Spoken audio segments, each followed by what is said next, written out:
우리 시간 다 같이 예배를 위해서 함께 기도하며 나아가길 원합니다.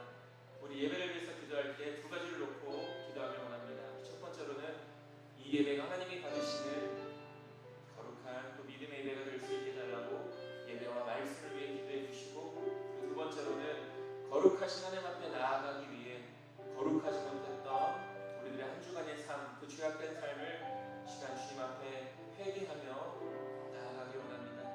우리 시간 이 두 가지 기도 제목 놓고 다 함께 기도하겠습니다. 하나님 귀하게 허락하심을 감사합니다. 오늘도 우리 각자의 자리에서 하나님 앞에 귀한 예배로 영광 올려드릴 수 있도록 인도하시니 감사합니다. 비록 우리가 함께 모여 한 자리에서 예배를 드리지는 못하지만, 그러나 그 예배의 자리는 우리가 서 있는 자리임을 잊지 않게 하여 주시옵소서. 우리 각자가 드려지는 그 귀한 자리가 바로 하나님을 예배하는 거룩한 믿음의 자리가 될 수 있도록 주님 은혜 베풀어 주실 줄 믿고, 그곳 가운데서 우리 각자의 자리에서 믿음의 또 예배의 승리자들이 될 수 있도록 인도하여 주시옵소서. 우리에게 말씀하여 주시옵소서. 하나님의 선하신 뜻을 깨달아 알게 하여 주시옵소서. 또 그 뜻 앞에 순종함으로 하나님이 약속하신 은혜와 복을 우리가 풍성히 누리게 하여 주시옵소서. 한 주간의 우리의 삶을 되돌아봅니다. 온전치 못했던, 순종하지 않았던, 거룩하지 못했던 모든 죄악들을 시간 주님 앞에 자백하고 회개하오니 예수 그리스도의 보혈로 우리의 더러운 모든 죄악들을 깨끗하게 씻겨주시고, 오늘도 거룩함과 정결함 가운데 하나님의 은혜의 보좌 앞에 담대히 나아가 하나님께서 우리 각자의 자리 가운데 예비해 놓으신 풍성한 은혜와 복을 누릴 수 있도록 인도하여 주시옵소서. 우리들 예배 승리자가 되게 하시고 오늘 하나님 앞에 예배로 영광을 올려드리게 하여 주시옵소서.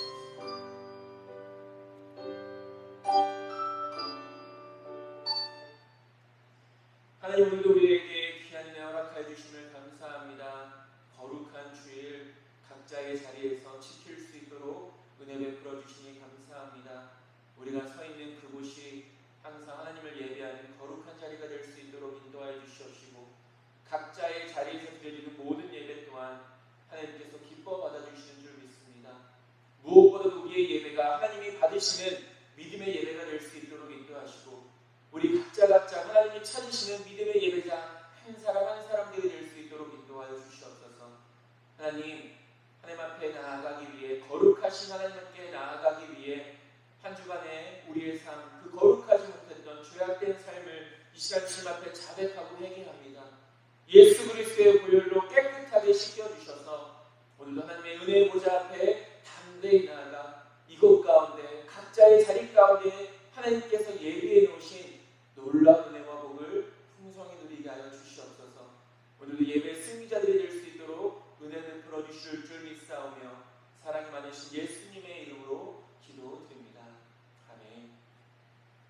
우리 함께 인내송 찬송가 38장 함께 찬양하겠습니다.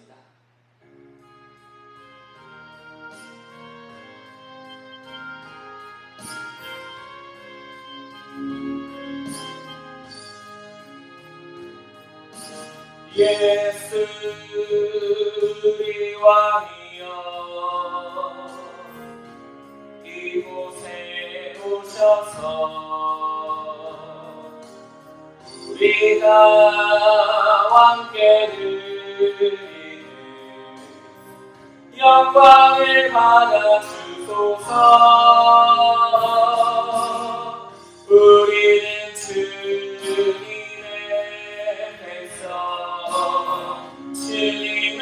우리 왕이라, 왕이신 예수님 오셔서 찾아가사 다스리소서.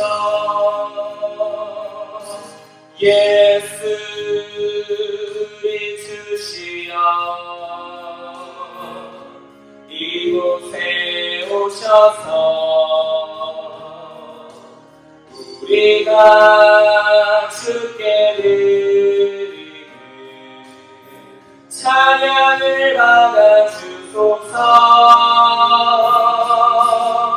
우리는 주님의 종들, 주님의 우리 주시라. 주 대신 예수님 오셔서 이 찬양을 받아주소서.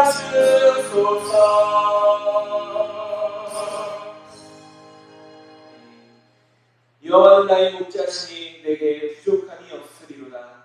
그가 나를 푸른 풀밭에 누이시며 쉴 만한 물가로 인도하시는도다. 아멘. 찬송가 36장 함께 찬양하겠습니다.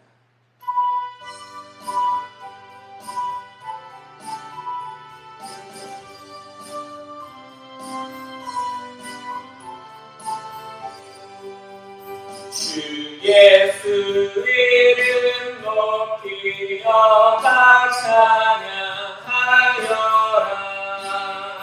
금열 유관을 들여서 만유의 주 찬양. 금열 유관을 들여서 만유의 주 찬양. 주 예수 당한 고난을 못 잊을 죄이나 내 귀한 몸에 마셔서 만유의 주 찬양. 내 귀한 몸에 마셔서 만유의 주 찬양. 이 지구 위에 거하는 온 세상 사람들 그 크신 위엄 높여서 만유의 주 찬양. 그 크신 위엄 높여서 만유의 주 찬양. 주 믿는 성도 다 함께 주 앞에 엎드려 무궁한 노래 불러서 만유의 주 찬양. 무궁한 노래 불러서 만유의 주 찬양.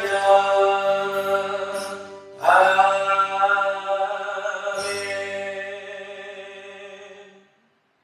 신앙사도 중용으로 우리들의 신앙을 고백하겠습니다.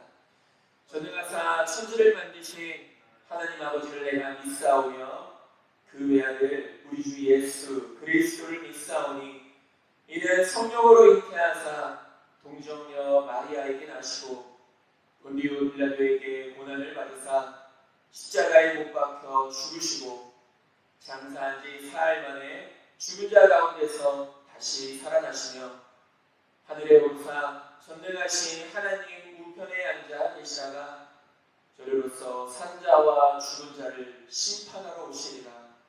성령을 믿사오며 거룩한 공예와 성도가 서로 교통하는 것과 죄를 사하여 주시는 것과 몸이 다시 사는 것과 영원히 사는 것을 믿사옵나이다.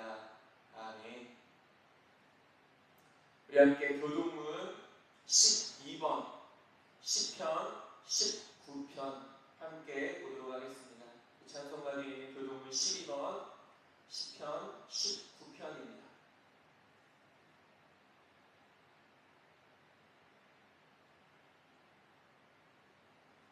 다 찾으셨으면 제가 먼저 고백하도록 하겠습니다. 하늘이 하나님의 영광을 선포하고 궁창이 그의 손으로 하신 일을 나타내는도다. 남은 날에게 말하고 밤은 밤에게 지식을 전하니.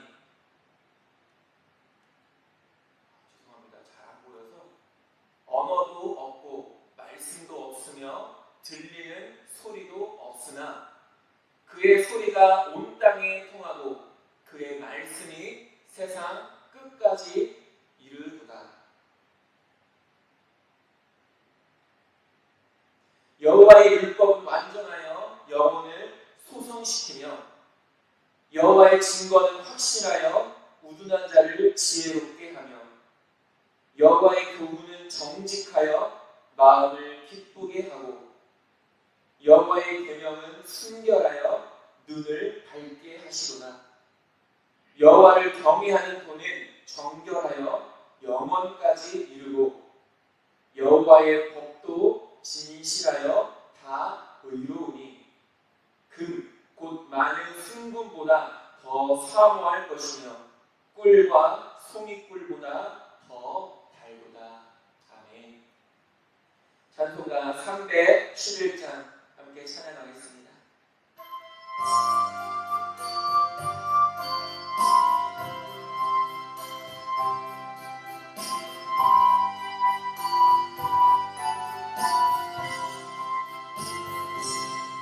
내 너를 위하여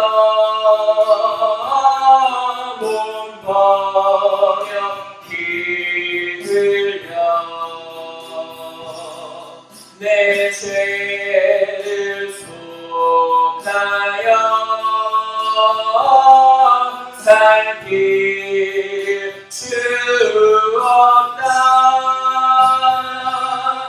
널 위해 모든 주것만 너무 주느냐. 널 위해 모든 주것만 너무 주느냐. 아버지 보좌와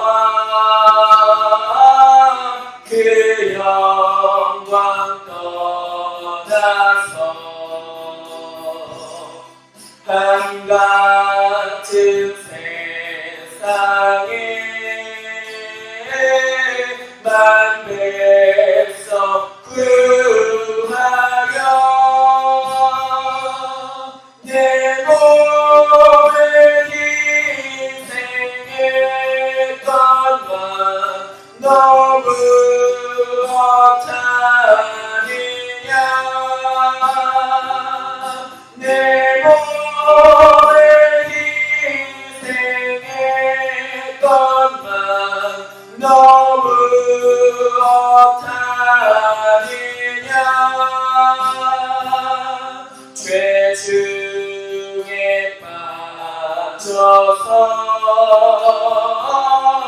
영축을 인생을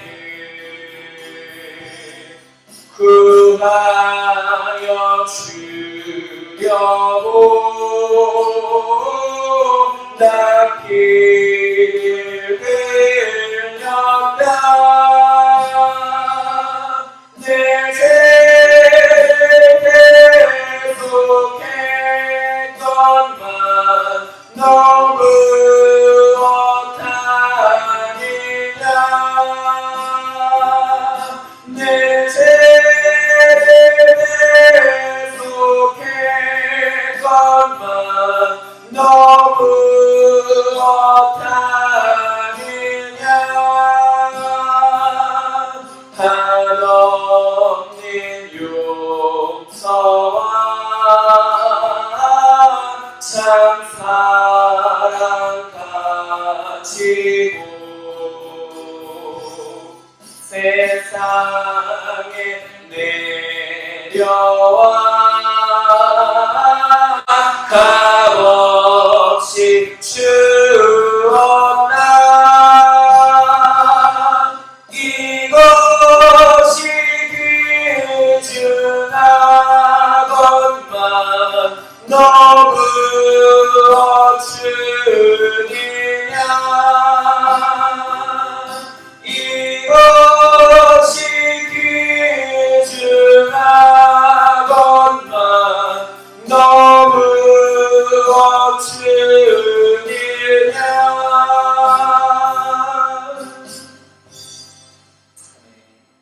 예배를 위해 제가 기도하겠습니다. 하나님 귀하게 허락하시니 감사합니다. 오늘도 우리의 각자의 자리에서 주의를 지키고 또 믿음을 지키고 예배를 지킬 수 있도록 은혜를 베풀어 주시니 감사합니다. 우리가 어디에 있든지 무엇을 하든지 항상 이 거룩한 주의를 기억하게 하시고 또 지킬 수 있도록 우리의 믿음을, 우리의 마음을 굳게 붙잡아 주셔서 항상 우리의 삶이 하나님을 예배하는 거룩한 믿음의 삶이 될 수 있도록 인도하여 주시옵소서.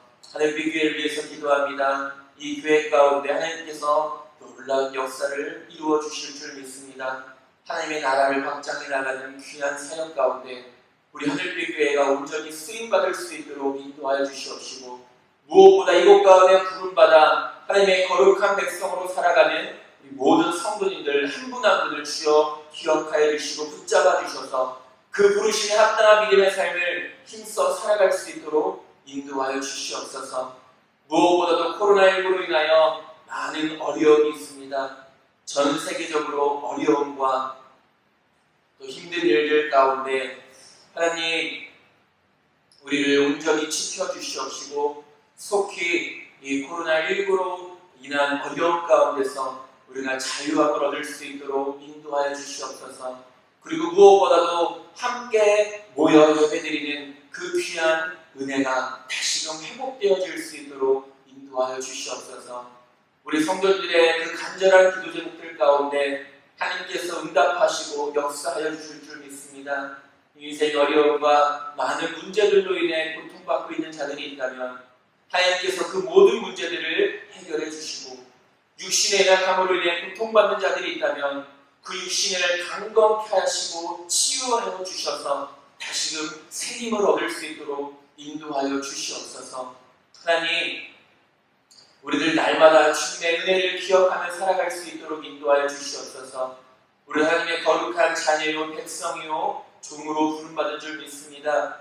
우리가 이 육신의 몸을 입고 살아가는 동안 하나님께서 우리에게 맡겨주신 귀한 사명들을 잘 감당할 수 있도록 인도하여 주시옵시고, 주님 앞에 서게 될 그날 잘했다 칭찬받는 믿음의 일꾼들이 될 수 있도록 인도하여 주시옵소서.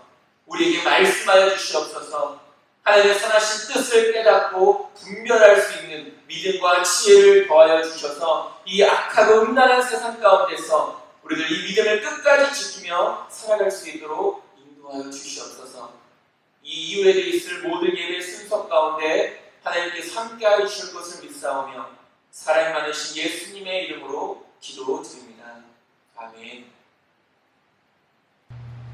이 시간 공원 찬송 425장 함께 찬양하겠습니다.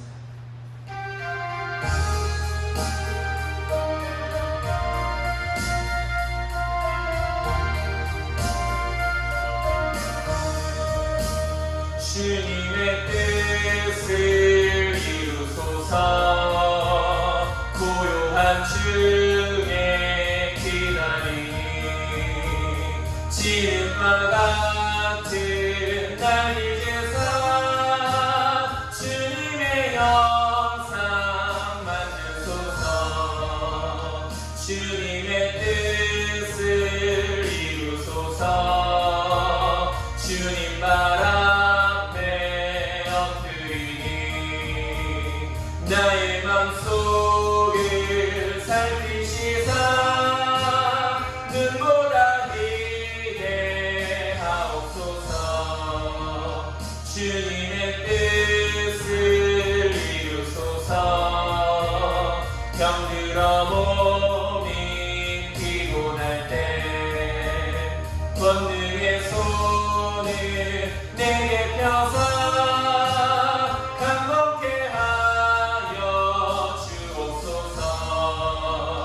주님의 뜻을 이루소서. 온전히 나를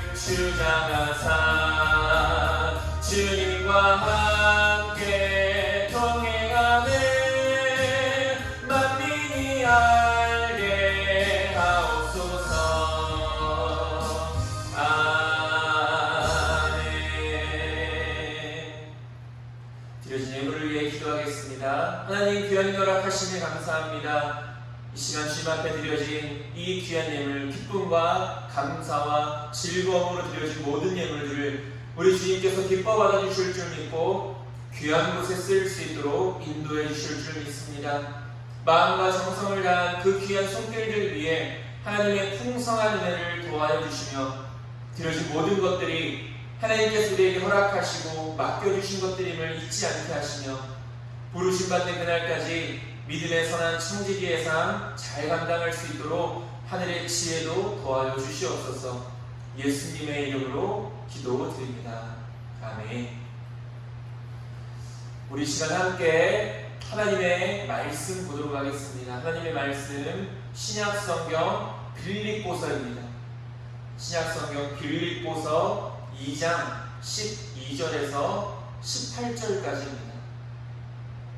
신약성경 빌립보서 2장 12절에서 18절까지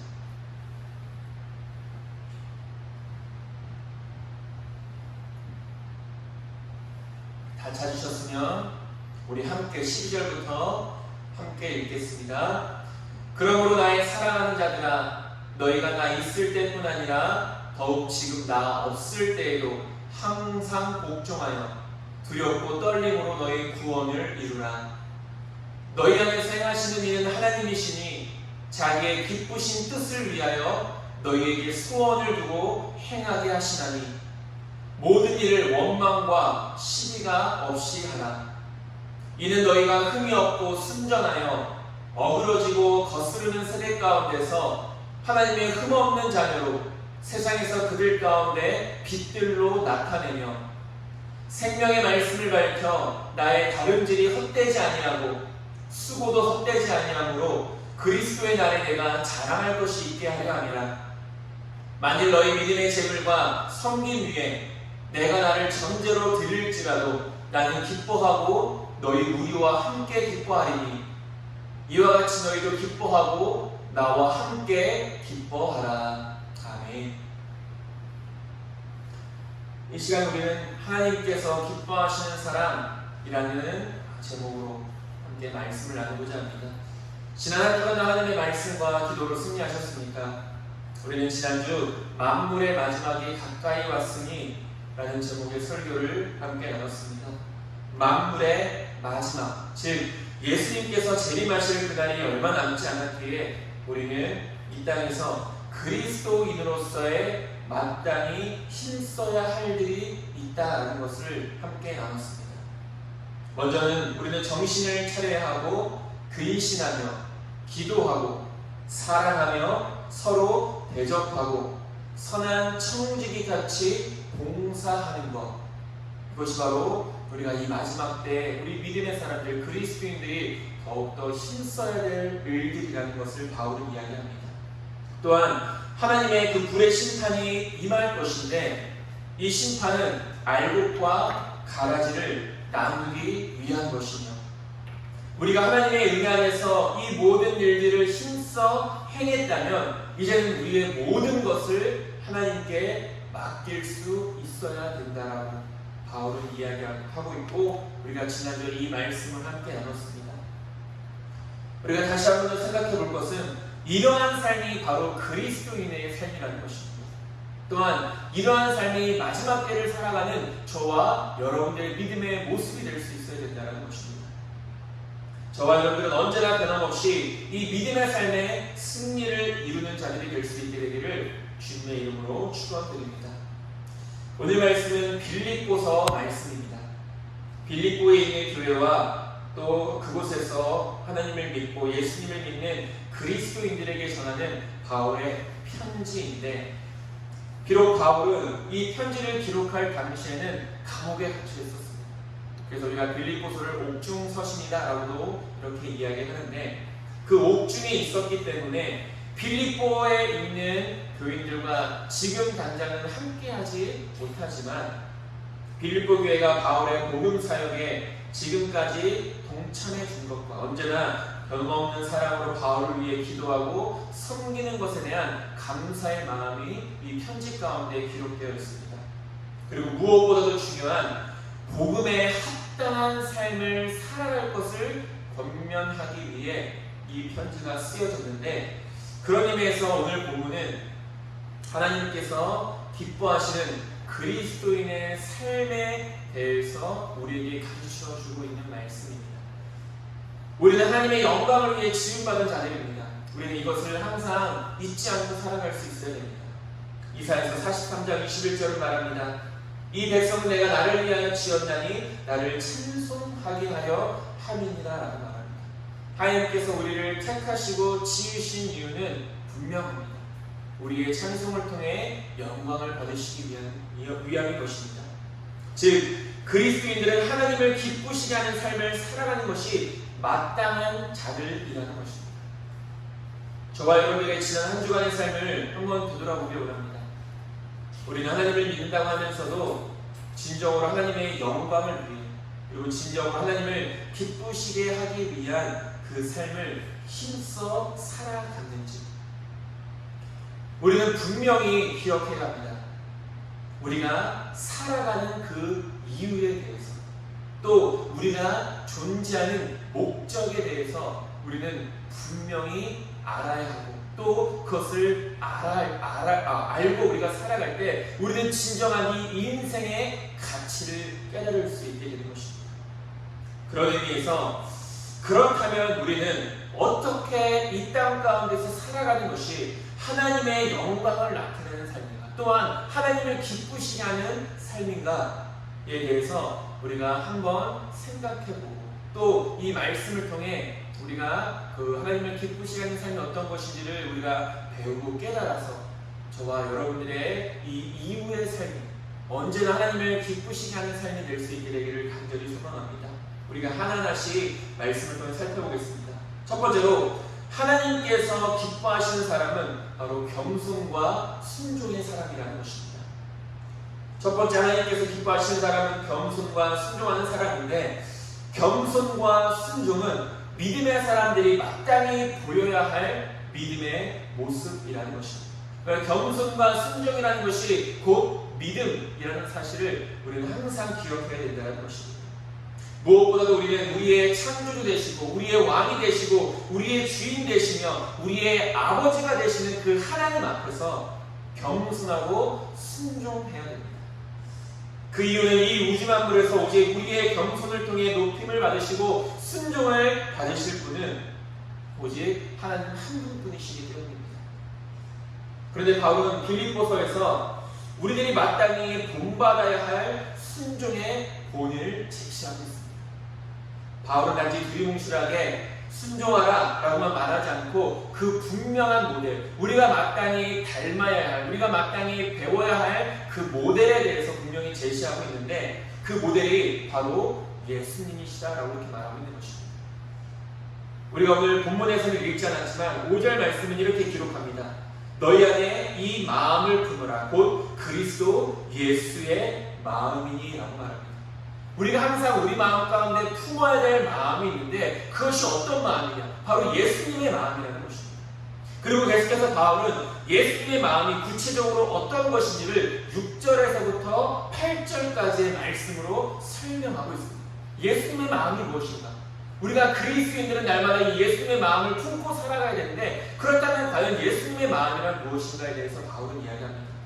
예수님의 마음이 무엇입니까? 바울은 이렇게 말합니다. 겸손과 순종이라고 말합니다. 예수님께서는 그 근본이 하나님의 본체이시지만 자기를 비워 종이 되셨다라고 성경은 이야기합니다. 자기를 낮추시고 죽기까지 복종하셔서 우리를 구원하신 것입니다. 예수님께서는 마태복음 11장 29절 말씀을 통해 예수님 당신의 마음이 어떠한 것인지를 우리에게 가르쳐 주십니다.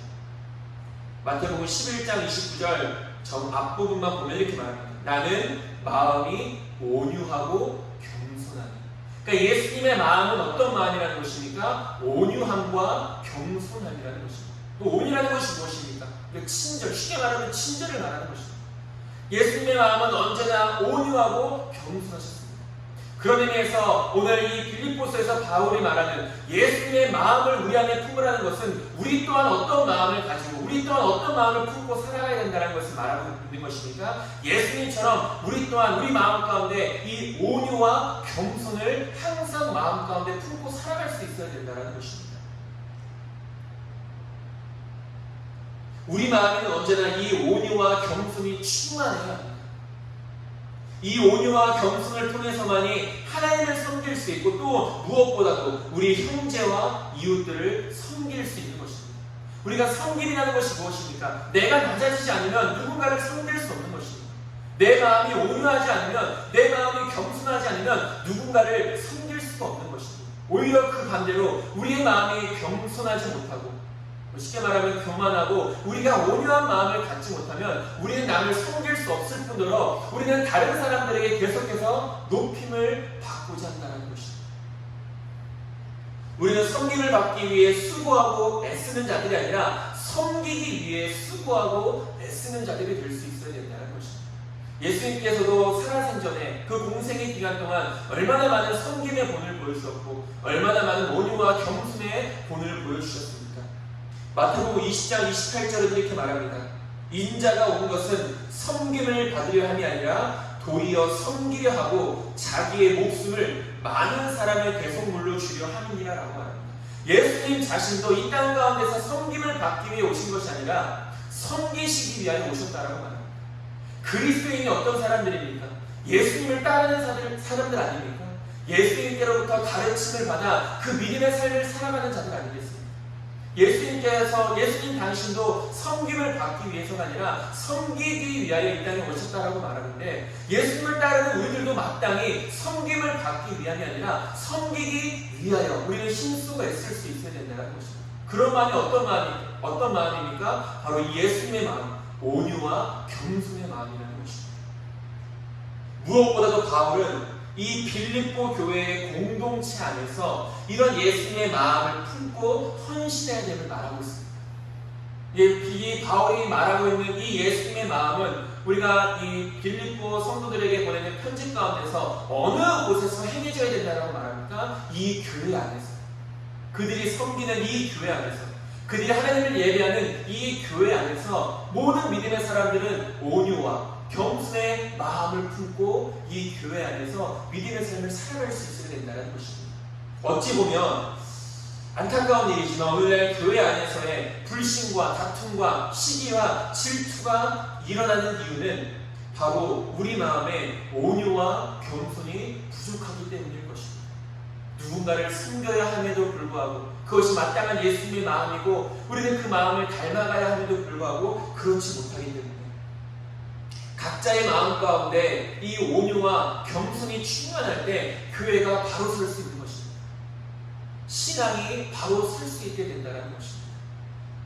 오늘 본문의 14절을 온유와 겸손을 연결시킬 때 우리가 바로 이해할 수 있는데 14절은 본문에서 오늘 본문 14절은 우리에게 뭐라고 말하고 있습니까? 빌립보서 2장 14절의 말씀을 보면 이렇게 말합니다. 모든 일을 원망과 시비가 없이 하라. 원망과 시비가 없이 할 수 있는 방법, 그리고 그 이유는 무엇일까요? 그것은 바로 우리 안에 무엇보다도 이 교회 안에서 우리 귀한 믿음의 성도님들이 한 분 한 분이 그 마음 가운데 그 예수님의 마음을 품고 살아갈 때, 온유와 겸손의 마음을 품고 살아갈 때 우리는 어떤 일이든 이 교회 안에서든 세상 밖에서든 원망과 시비가 없이 하나님의 귀한 사명들을 감당해 나갈 수 있는 것입니다. 저와 여러분들에게 이 예수님의 마음, 곧 온유와 겸손이 충만하기를 주님의 이름으로 간절히 소망합니다. 또한 예수님께서는 죽기까지 순종하셨습니다. 우리는 예수님의 죽기까지 순종하셨던 그 모습을 본받아야 합니다. 마태복음 26장 39절을 말합니다. 조금 나아가사 얼굴을 땅에 대시고 엎드려 기도하여 이르시되 내 아버지여 만일 할만하시거든 이 잔을 내게서 지나가게 하옵소서. 그러나 나의 원대로 마시옵고 아버지의 원대로 하옵소서 하시고 라고 예수님은 그 겟세마네 동산에 가서 기도하실 때 정말 땀방울이 핏방울이 되도록 하나님 앞에 간절히 기도했습니다. 내 뜻이 있을 수 있고 내 계획이 있을 수 있으며 내 생각이 있을 수 있습니다. 이것은 당연한 것입니다. 하나님께서는 내 뜻과 내 계획과 내 생각을 누릴 수 있는 자유를 허락해 주셨습니다. 그러나 중요한 것은 무엇입니까? 내 뜻이 있어도 내가 진정으로 하나님의 뜻이 무엇인지를 깨달았다면 우리는 마땅히 하나님의 뜻에 순종할 수 있어야 된다는 것입니다. 예수님 생각이 되셨고 예수님의 마음이 있었습니다. 이 자리를 내게서 지나가게 하옵소서. 그러나 하나님의 뜻이 무엇인지를 분명히 아셨다는 것입니다. 그렇기 때문에 예수님은 자신의 뜻을 하나님의 뜻 앞에 내려놓고 하나님의 그 뜻에 순종하셨던 것입니다. 예수님의 기도가 바로 그런 기도가 아니겠습니까? 예수님께서 십자가에서 죽으셔야 하는 것이 하나님의 뜻임을 알았기 때문에 하나님의 뜻에 순종하셨던 것입니다. 십자가에서의 피 흘림을 예수님은 선택하신 것입니다. 왜 그렇습니까? 그것이 하나님의 뜻이었기 때문에. 사도행전 16장에 보면은 바울이 아시아에 가서 복음을 전하고, 우리가 예전에도 말씀을 함께 잠깐 살펴봤지만, 이 바울이 아시아에 가서 복음을 전하려는 마음과 계획을 가지고 그렇게 하려고 했을 때 성령께서 그것을 막으셨습니다. 바울도 자신의 계획이 있었고 이를 실행하려고 했지만 결국은 성령의 인도하심에 순종하여서 마게도냐, 즉 오늘날 유럽에 가서 복음을 전하게 되었고 그 가운데서 복음의 풍성한 열매를 맺게 됩니다. 하나님께서 인도하시는 길에 우리가 죽기까지 순종하면 그 가운데서 풍성한 열매를 하나님이 맺게 해주신다는 것입니다. 저와 여러분들은 하나님께 그렇게 쓰임받는 자들이 되시기를 소망하고, 또한 하나님의 은혜로 말미암아 풍성한 열매를 맺고 이를 누리며 살아가는 복된 자들이 될 수 있게 되기를 간절히 소망합니다. 첫 번째로 하나님께서 기뻐하시는 사람은 어떤 사람들입니까? 겸손과 순종의 사람이라는 것입니다. 두 번째로 하나님께서 기뻐하시는 사람은 두렵고 떨림으로 구원을 이루는 사람입니다. 두렵고 떨림으로 구원을 이룬다 라고 오늘 본문은 말하고 있는데, 여기서 말하는 근본적인 두렵고 떨림은 존경과 경외를 의미하는 것입니다. 그러니까 두렵고 떨림 가운데 구원을 이루라는 것은 다시 말하면 너희들이 존경함 가운데 경외함 가운데 구원을 이루라라는 이런 의미가 되어진다는 것입니다. 즉 누군가의 앞에서 두려워하며 혹은 경외하는 마음으로 서 있는 것을 의미하는 것인데, 여기서 말하는 이 두렵고 떨림은 특별히 하나님과 하나님의 전능하신 역사 앞에서 서 있는 우리 사람의 마음을 의미하는 것입니다. 그러니까 다시 한번 말하면 두렵고 떨림으로 구원을 이루라는 것은 쉽게 말하면 이겁니다. 너희들이 하나님 앞에서 하나님이 너희들 앞에 서 있는 것처럼 그렇게 하나님을 존경함과 하나님을 경외함 가운데 너희의 구원을 이루라 라는 그런 의미가 되어진다는 것입니다. 바울은 이러한 표현을 통해서 빌립보 교인들이 날마다 하나님 앞에서 사는 백성으로서 하나님을 경외하는 마음으로 살아갈 때 구원을 성취해 나갈 수 있음을 강조하고 있는 것입니다. 우리는 날마다 이 구원을 이루어 가는 과정 가운데 살아가는 사람들입니다. 우리는 구원의 약속을 붙잡은 사람들입니다. 중요한 것은 무엇입니까? 구원의 완성이 이루어지는 때가 있다는 것입니다. 우리가 주님을 만날 때 주님께서 이 땅 가운데 다시 오실 때, 그러니까 우리가 이 구원의 완성을 이루어가는 과정 가운데 우리는 날마다 두렵고 떨림으로 항상 하나님께서 내 앞에 계신 것처럼 계시지만 하나님이 내 앞에 서 있는 것을 믿고 하시냐면서 우리는 두렵고 떨림으로 그런 하나님을 존경하고 그런 하나님의 경외함 가운데 우리는 이 구원을 이루어 나갈 수 있어야 된다는 것입니다. 코람데오라는 단어가 있습니다. 이 코람이라는 단어는 무엇 앞에서 라는 의미가 있고, 데오라는 것은 라틴어로 하나님을 의미합니다. 그러니까 코람데오라는 것이 무엇입니까? 하나님 앞에서 라는 그런 의미가 있는 단어입니다. 다시 말하면 우리가 행하는 모든 일들을 마치 하나님께서 내 앞에서 나를 지켜보고 계신 것처럼 생각하고 행동하라는 의미입니다. 지금도 우리가 우리 각자의 자리에서 예배를 드리고 있지만 보이지 않는 하나님이시지만 그 보이시지 않는 하나님께서는 지금 저와 여러분들을 지켜보고 계시다는 것입니다. 우리는 비록 지금 영상을 통해 이 예배를 드리고 있지만 그러나 우리는 보이지 않는 살아계신 하나님을 바라보며 예배를 드리고 있다는 것입니다. 그것이 바로 코란데오입니다. 하나님 앞에서. 바울도 빌립보 성도들에게 말하지 않습니까? 12절에 나의 사랑하는 자들아 너희가 나 있을 때뿐 아니라 더욱 지금 나 없을 때에도 라고 이렇게 말합니다. 아까도 우리가 서두에 이야기를 나눴지만 지금 바울은 빌립보 교회 성도들에게 편지를 보내고 있습니다. 지금 바울이 처해 있는 상황은 감옥에 갇혀 있는 상황입니다. 함께하지 못한 상황이지만 바울이 이렇게 말합니다. 내가 너희들과 함께 있든지 내가 너희들과 함께 있지 않든지 너희는 항상 두렵고 떨림으로 이 구원을 이루라는 것입니다. 즉 바울이 빌립보 성도들과 함께 있든 그렇지 않든 언제나 변함없이 항상 복종하고 두렵고 떨림으로 구원을 이루라는 것입니다.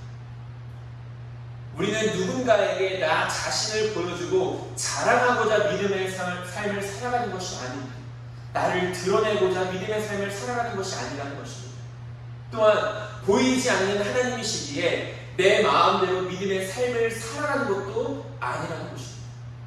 우리가 눈으로 보여지는 사람들에게 어떤 내 무언가를 자랑하고 드러내기 위해서 믿음 생활을 하는 것이 아니고 보이지 않는 하나님이시지만 우리가 내 마음대로 하나님이 내 눈에 보이지 않기 때문에 내 마음대로 믿음의 삶을 살아가도 된다라는 것을 말하고 있지 않다라는 것입니다. 우리는 누군가에게 나 자신을 보여주기 위해 믿음 생활하는 것은 아니지만 그러나 보이지 않으시는 하나님께서 내 앞에서 나를 항상 지켜보고 계신다라는 그 믿음과 확신을 가지고 살아갈 수 있어야 된다는 것입니다. 하나님께서 내 앞에서 지금 나를 지켜보고 계신데 하나님께서 기뻐하시지 않는 일들을 우리가 즐거워하며 행할 수 있겠습니까? 우리가 있는 모든 곳, 우리가 행하는 모든 일들을 하나님께서 지금 내 앞에서 지켜보고 계신데 그 하나님을 기쁘시게 하지 않는 일들을 우리가 어찌 즐거워하며 행할 수 있겠습니까? 만약 그렇다면 그 사람은 진정으로 하나님을 경외하는 사람이 아니면 또 구원을 온전히 이루어 나가는 사람도 아니라는 것을 말해주고 있는 것입니다. 하나님 앞에서 하나님을 두려워할 줄 모르는 자들은 이런 책망을 받을 수밖에 없다는 것입니다. 사도행전 8장 21절로 말합니다. 하나님 앞에서 내 마음이 바르지 못하니 이 도에는 내가 관계도 없고 분깃될 것도 없느니라. 우리가 시몬의 행적에 대해서 말씀을 살펴봤을 때 어떤 성령의 어떤 그런 역사들 그것을 돈으로 주고 사려했고 그것으로 돈을 벌려고 했던 그 시몬을 향하여서 베드로가 그를 책망했던 말 아니겠습니까? 내 마음이 하나님 앞에 바르지 못하니 너는 하나님과도 관계가 없는 사람이고 하나님께 무언가를 받을 것도 없는 사람이다 라고 책망을 받게 됩니다. 예레미야 6장 13절은 말합니다. 이는 그들이 가장 작은 자로부터 큰 자까지 다 탐욕을 부리며 선지자로부터 제사장까지 다 거짓을 행하니라. 코란데오라는 신앙을 우리가 가지지 못하고 내가 지금 하는 모든 일들 심지어는 내 마음속에 품은 내 마음과 생각들까지도 하나님께서 내 앞에서 지켜보고 계신데 우리가 그렇게 지켜보시는 하나님 앞에서 온전치 못한 마음과 온전치 못한 행함과 삶을 살아갔을 때 하나님께서 내리실 그 진노에 대해서 말하고 있는 것입니다. 계속해서 예레미야 6장 15절에 보면은 그들이 가증한 일을 행할 때 부끄러워하였느냐 아니라 조금도 부끄러워하지 않을 뿐 아니라 얼굴도 붉어지지 않았느니라. 그러므로 그들이 엎드려지는 자와 함께 엎드려질 것이라. 내가 그들을 벌하리니 그때에 그들이 거꾸러지리라. 여호와의 말씀이라 라고 말합니다. 하나님 앞에서 죄를 범하는데도 하나님 앞에서 부끄러워하지 않고 얼굴도 붉히지 않는다는 것입니다. 그러니까 죄를 범하는데 그 마음이 너무나 담대해져서 죄를 범하고 그 쾌락을 즐기는 일들을 오히려 기뻐합니다. 그런 모습을 봤을 때 하나님께서 여러분들을 지켜보고 계실 때 하나님이 말씀하신 것이 무엇입니까? 부끄러워하지도 않고 얼굴을 붉히지도 않는 자들에게 내가 법을 내리겠다라고 하나님은 말씀하십니다. 우리는 언제나 코란데오, 즉 하나님 앞에서 하나님이 나를 지켜보고 계심을 항상 믿고 두렵고 떨림으로 구원을 이루는 자들이 될 수 있어야 됩니다. 저와 여러분 모두가 그렇게 구원을 이루어 나가는 자들, 하나님 앞에서 하나님을 존경하고 하나님을 경외하고 그 두렵고 떨림 가운데 이 구원을 온전히 이루어나가는 하나님의 거룩한 백성들이 될 수 있게 되기를 간절히 소망합니다. 세 번째로 하나님께서 기뻐하시는 사람은 흠없고 순전한 사람입니다.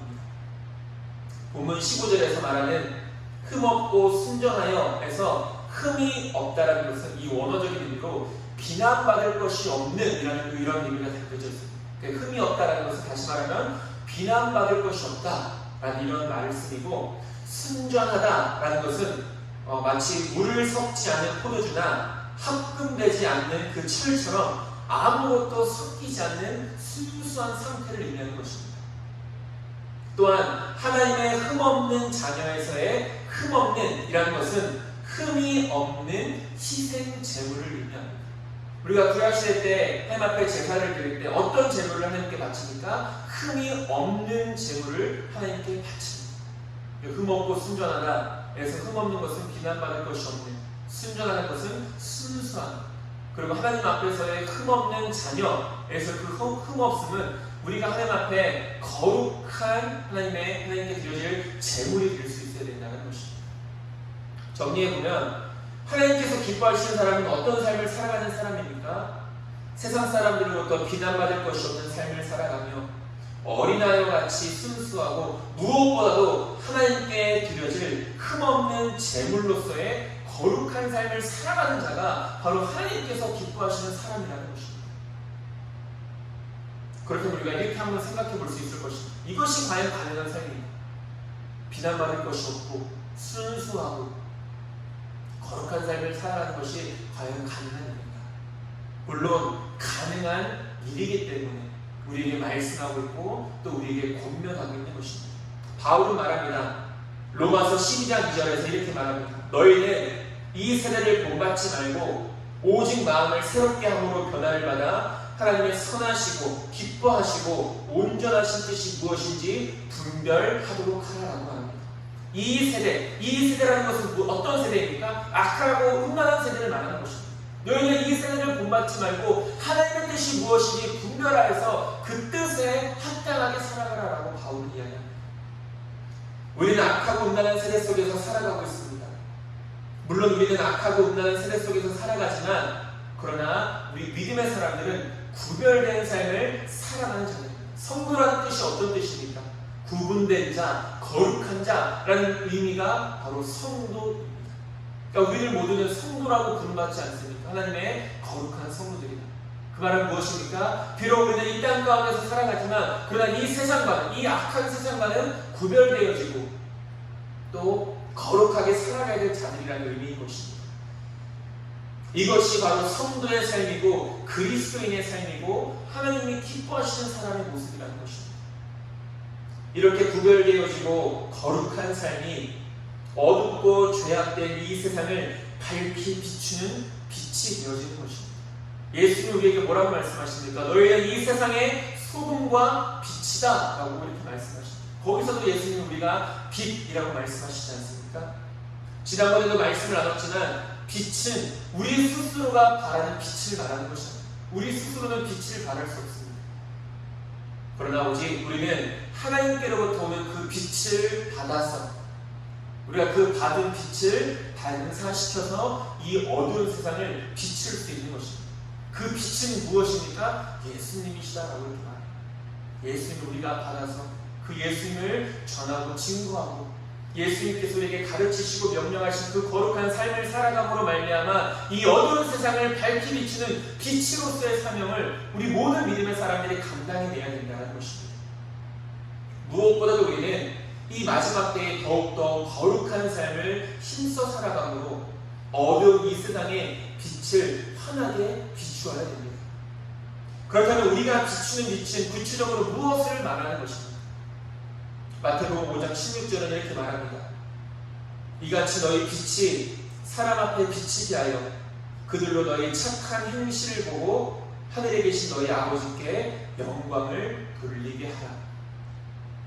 우리가 빛된 삶을 이 세상 가운데서 살아가야 되는데 성경은 그 빛된 삶을 구체적으로 무엇이라고 말합니까? 착한 행실, 다시 한 번 더 말하면 거룩한 삶이라고 이야기하고 있는 것입니다.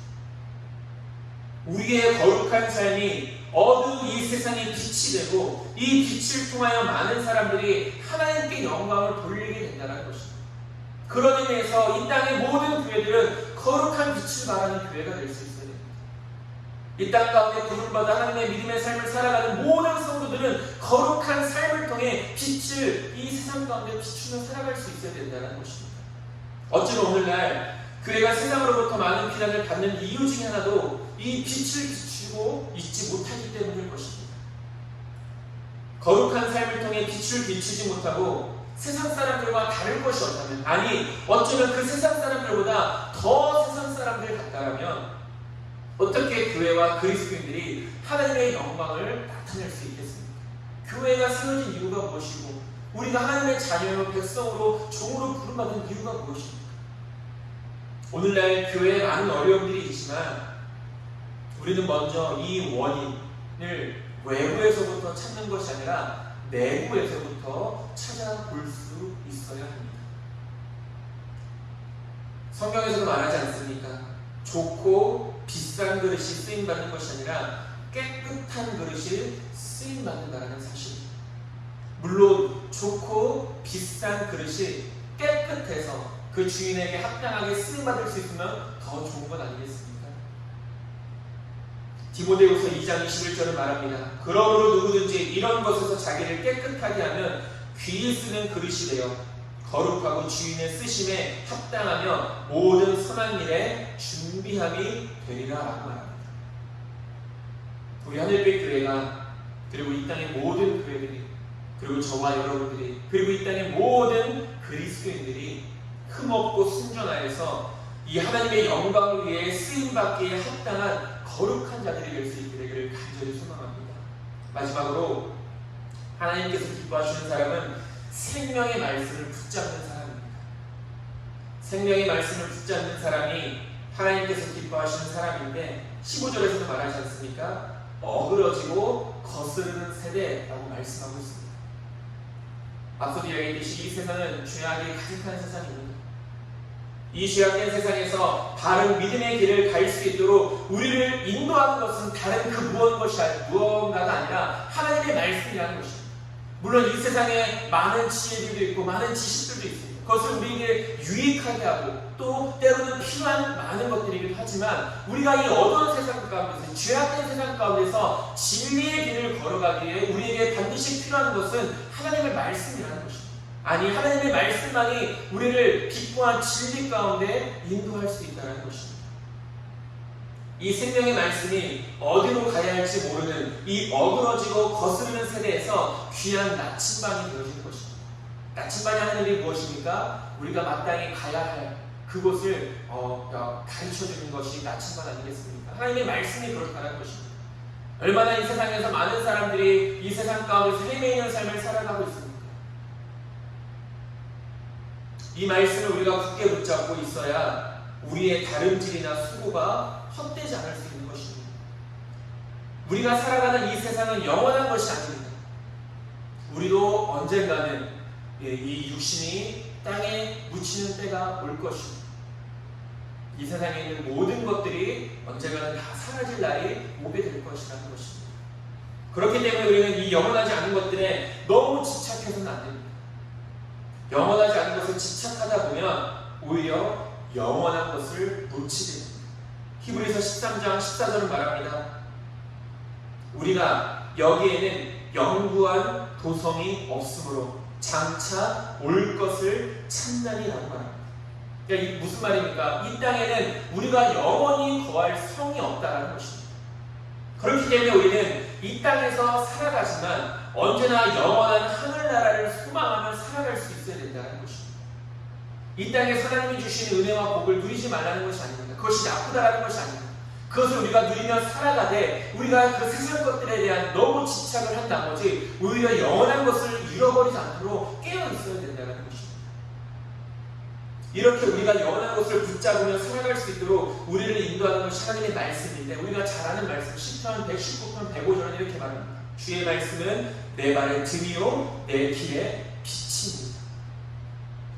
또한 주의 말씀은 우리가 좌우나 우로나 치우치지 않도록 우리의 중심을 붙잡아 주시며 선하고 악한 것, 다시 말하면 하나님이 기뻐하시는 것과 하나님이 기뻐하시지 않는 것을 분별할 수 있는 지혜를 주시는 것, 그것이 바로 하나님의 말씀이라는 것입니다. 더 놀라운 것은 무엇입니까? 우리가 이 지혜를 구하면 하나님께서 부족함이 없도록 허락해 주신다는 것입니다. 야고보서 1장 15절은 말합니다. 너희 중에 누구든지 지혜가 부족하거든 모든 사람에게 후히 주시고 꾸짖지 아니하시는 하나님께 구하라 그리하면 주시리라. 우리가 하나님이 기뻐하시는 것과 기뻐하시지 않는 것을 분별할 수 있는 지혜를 진정으로 얻고자 한다면 우리 해맑게 이 지혜를 구하면 됩니다. 하나님께서 후히 주시고 꾸짖지 아니하시는 그 모든 것들을 필요 가운데 채워주셔서 우리가 마땅히 하나님이 기뻐하시는 그 거룩한 삶을 살아갈 수 있도록 하나님이 도와주신다는 것입니다. 또한 하나님의 말씀은 우리를 거룩하게 합니다. 아까도 얘기했지만 우리가 거룩한 삶을, 흠없고 순전한 삶, 즉 거룩한 삶을 살아가야 된다고 말하는데, 우리가 거룩해질 수 있는 방법이 무엇입니까? 우리가 착하게 살아가면, 우리가 정직하게 살아가면 그렇지 않습니다.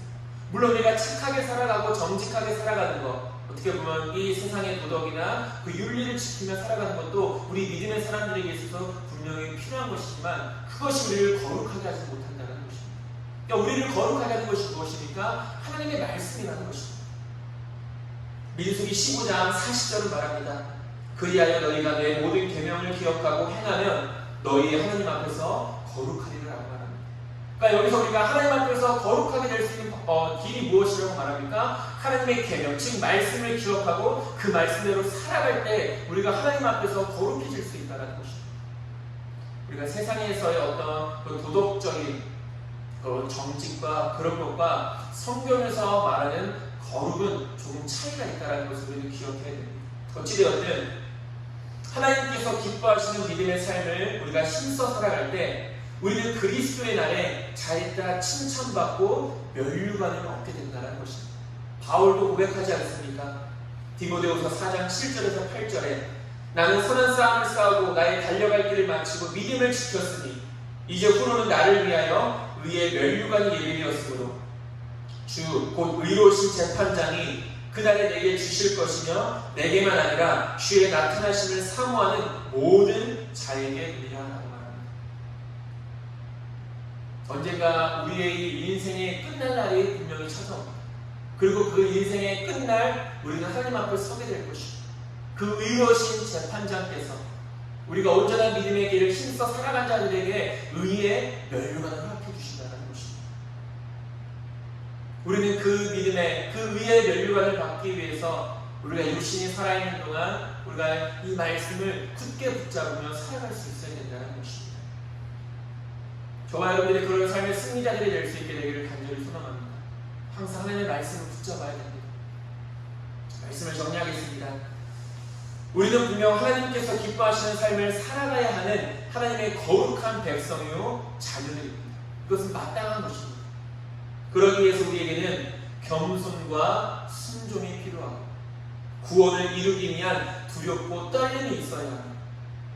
흠없고 순전해야 하고 마지막으로 말씀을 굳게 잡음이 우리에게 반드시 필요하다는 것입니다. 중요한 것은 이 모든 것들을 가능케 하시는 분은 하나님이십니다. 하나님을 우리가 더욱더 의지하고 신뢰함으로 언제나 하나님을 기쁘시게 하는 그 거룩의 삶을 살아가는 저와 여러분들 모두가 될 수 있게 되기를 주님의 이름으로 축원드립니다. 기도하겠습니다. 하나님, 우리 하나님을 기쁘시게 하기 위하여 하나님의 영광을 위하여 택함받고 부름받은 자들임을 잊지 않게 하여 주시옵소서.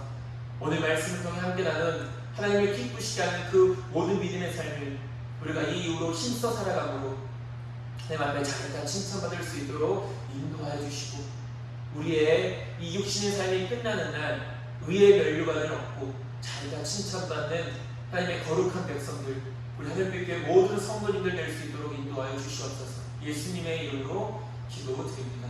아멘. 우리 함께 교회 소식 보도록 하겠습니다. 하늘빛교회 오신 모든 분들을 주님의 이름으로 환영하고 축복합니다. 예배를 드릴 수 있도록 또 우리 각자의 자리에서 이 거룩한 예배를 지킬 수 있도록 은혜를 주신 하나님께 모든 영광과 감사를 드립니다. 코로나19로 인한 예배 안내 드리겠습니다. 우리가 본래는 이제 내일이죠. 9월 6일까지가 이 비대면 예배로 드려지는 그 예배였는데 잘 아시겠지만 이제 더 연장되어졌습니다.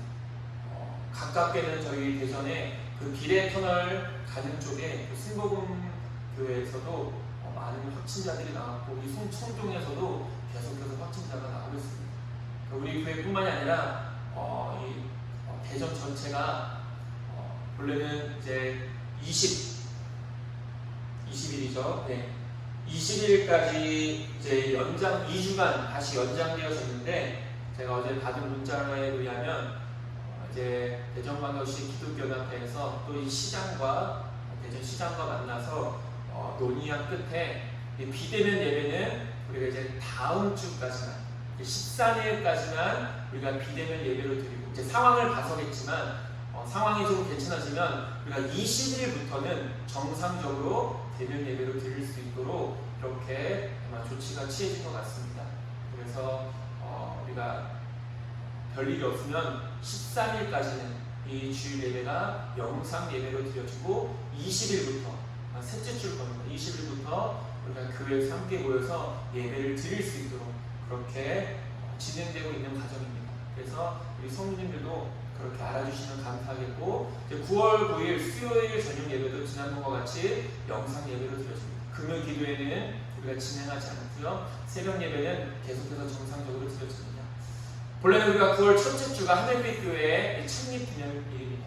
8주년이 됐는데 우리가 비대면 예배인 관계로 모이지 못하기 때문에 대면 예배가 가능한 9월 20일 날 그러니까 8주년 창립 감사 예배를 드리도록 하겠습니다. 지금까지 하늘빛 교회를 인도해 주신 하나님의 은혜에 감사하며 우리가 기도를 준비할 수 있게 되길 소망합니다. 9월 한 달 동안 점심 식사와 오후 예배는 진행되지 않습니다. 360일 성경 일독을 진행하고 있습니다. 우리가 주보가 아마 성도님들이 가져가시지 못해서 순서를 정확하게 알지 못하실 수 있지만 그러나 지금 읽었던 그 순서 그대로 하루에 2-3장씩 꼭 성경을 묵상해 주시면 감사하겠습니다. 신방을 원하시는 분들은 말씀해 주시기 바랍니다. 마지막으로 개인 건강과 위생에 항상 유의해 주셔서 우리가 대면 예배가 가능할 때 건강한 모습으로 함께 뵙게 되기를 간절히 소망합니다.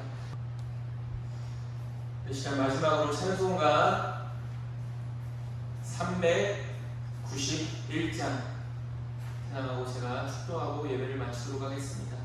찬송가 391장입니다.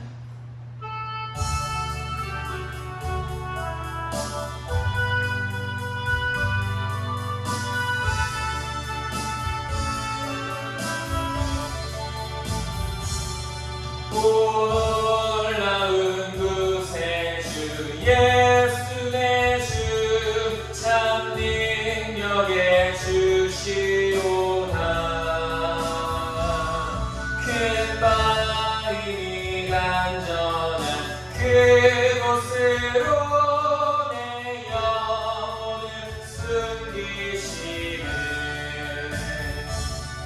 메마른 땅을 종일 걸어가도 나 피곤치 아니하며 저 위험한 곳 내가 이를 꿰며 큰 바위에 숨기시고 주 손으로 덮으시네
메마른 땅에 종일 걸어가도 나 피곤치 아니하며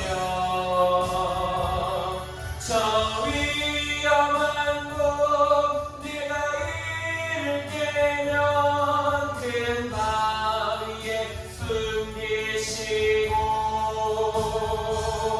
주 손으로 덮으시네.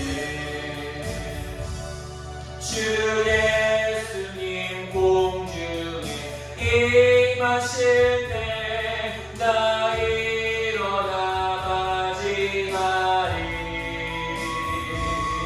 그 구원의 은총을 노래하리. 저 천군과 천사 함께 메마른 땅에 종일 걸어가도 나 피곤치 아니하며 저 위험한 곳 내가 이를 깨면 큰 바위에 숨기시고 주 손으로 덮으시네.